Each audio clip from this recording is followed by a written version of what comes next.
કેમ છો ખેડૂત મિત્રો? મજામાં? આજે આપણે વાત કરશું ઇફકો એમસીની એક પ્રોડક્ટ એટલે કે સેનપાઈ વિશે. સેનપાઈનો ઉપયોગ જ્યારે કોઈપણ પાકની અંદર લીલી પોપટી અથવા સફેદ માખી એવી તમામ પ્રકારની જ્યારે ચૂસ્યા પ્રકારની જીવાતોનો એટેક હોય ત્યારે ઇફકો એમસીના સેનપાઈનો ઉપયોગ કરવામાં આવે છે. તો માટે આજે આપણે આ સેનપાઈના ઓનફિલ્ડ રિવ્યૂ એક પ્રગતિશીલ ખેડૂત પાસેથી લેશું. તો હું સૌથી પહેલાં ખેડૂતને કહીશ કે એમનો પરિચય આપે, નામ જણાવે, ગામ જણાવે. મારું નામ શેરેસી અશરફ હાજીભાઈ, વાંકાન તાલુકો કાનપર ગામ, મોબાઈલ નંબર 94 080 47 048.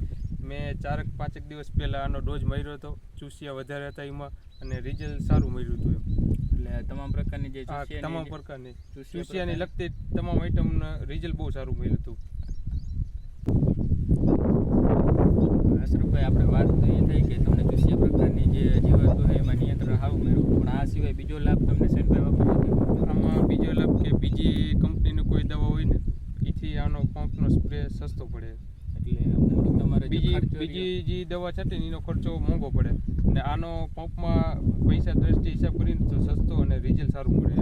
લીલી પોપટી હોય, નાની એવી જીવાત હોય, કોઈ સફેદ માખી હોય, એના માટે રિઝલ્ટ આનું બહુ સારું. તો હું તમે બીજા ખેડૂતોને ભલામણ કરશો? ઓકે, બીજાને ગમે તેને ભલામણ કરશું. અને મેં તો બધાય હોય 100 વીઘાની અંદર છાંટી છે આ, બરોબર. રિઝલ્ટ ટોપ છે અને કોઈને છાંટવી તો કોઈ વાંધો નથી, રિઝલ્ટ સારું મળશે, આનું સસ્તું મળશે. અને ખેડૂત મિત્રો, તો લીલી પોપટી, સફેદ માખી વગેરે જેવી ચૂસ્યા પ્રકારની જીવાતો છે એના નિયંત્રણ માટે ઇફકો એમસીના સેનપાઈના સારામાં સારા રિઝલ્ટ છે. જ્યારે સ્પ્રે કરવાનો હોય ત્યારે પંપે 10 થી 15 ગ્રામની વચ્ચે પંપ તમે પ્રમાણ રાખી આનો સ્પ્રે કરી જે ચૂસ્યા પ્રકારની જીવાતો છે એમાં સારામાં સારા નિયંત્રણ મેળવી.